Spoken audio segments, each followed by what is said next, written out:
Fiquem à vontade. Boa noite a todos. Queremos falar sobre litisconsórcio. O que é litisconsórcio?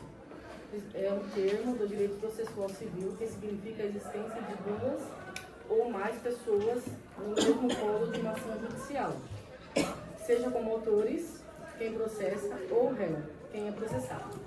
Em outras palavras, é quando várias partes participam do mesmo processo, defendendo o mesmo interesse ou interesses ligados entre si. O litisconsórcio está previsto no Código de Processo Civil, artigo 113 ao 118. Os tipos de litisconsórcio. O ativo. Várias pessoas ajuizam uma ação juntas.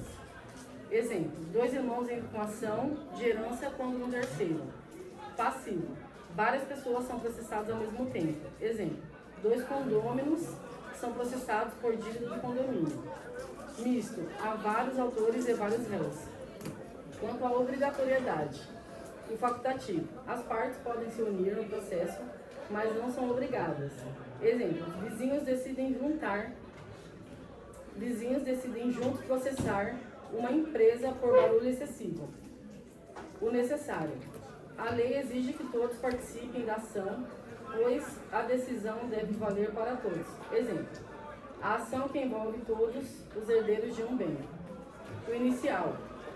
Quanto ao momento. O inicial, formado desde o começo do processo. O ulterior.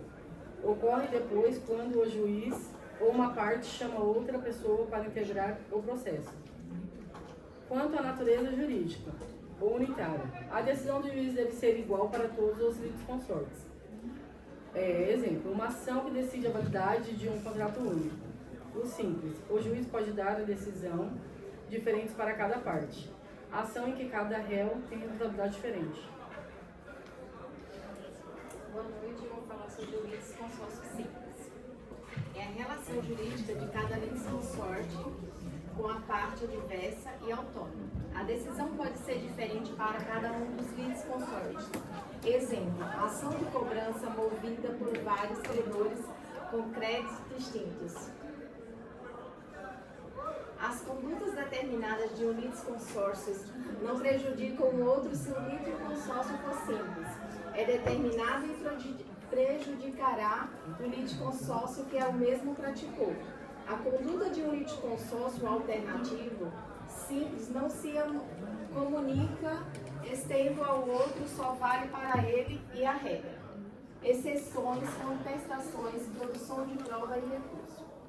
O litisconsórcio unitário. A relação jurídica exige que a decisão seja identificada para todos os litisconsortes. A sentença deve ser uniforme, independente da atuação individual das partes, previsto no artigo 116 do CPC. Exemplo, a ação sobre anulação de um casamento, todos os herdeiros em ação sobre validade do testamento. O litisconsórcio unitário é a decisão e a mesma para todos e estando presente no mesmo processo, que tem relação à unitariedade e a necessidade do litisconsórcio parece evidente. O litisconsórcio necessário. A formação do litisconsórcio é obrigatória por imposição legal ou pela natureza da relação jurídica. A decisão seria ineficaz ou contraditória se profere sem a presença de todos os interessados, previsto no artigo 114 do CPC.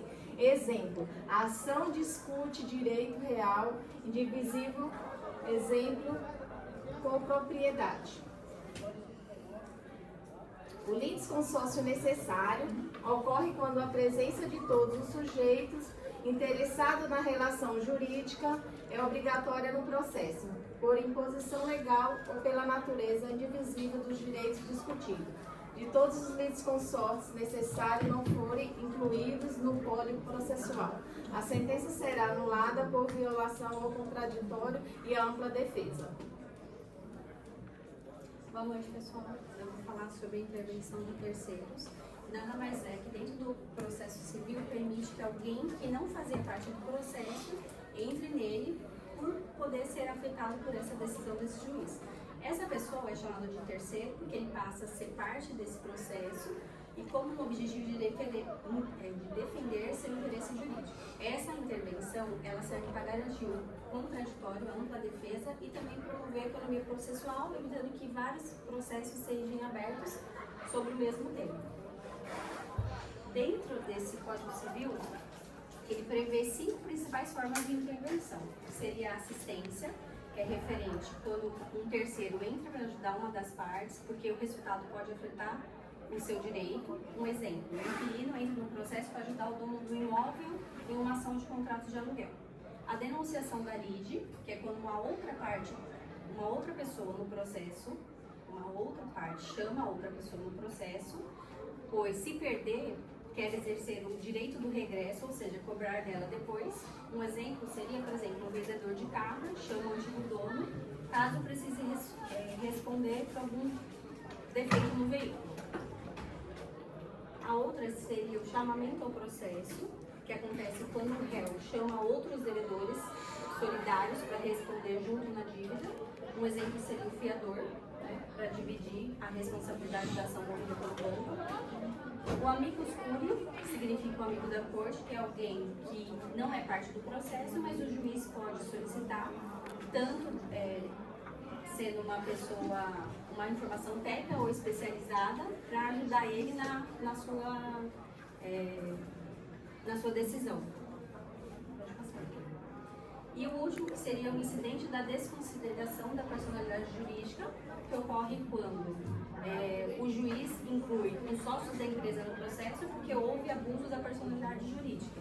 Ou seja, a empresa não pagou as suas dívidas, então o juiz autoriza incluir esses donos para que se respondam aos seus bens pessoais.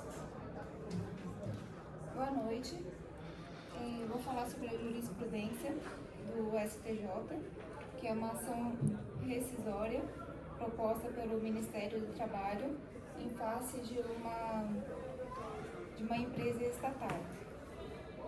Em decorrência de ter tido funcionários admitidos sem o prévio concurso público, foi inconstitucional essa parte, então entraram com uma ação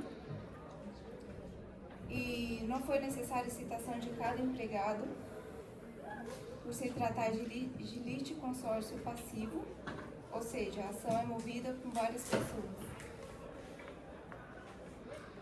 O litisconsórcio ocorre quando há mais pessoas envolvidas no mesmo lado da ação, podendo ser o ativo ou o passivo. O ativo se trata dos autores e o passivo se trata dos réus. E o facultativo, ele pode ter a participação de terceiros ou o necessário com a participação obrigatória de todos.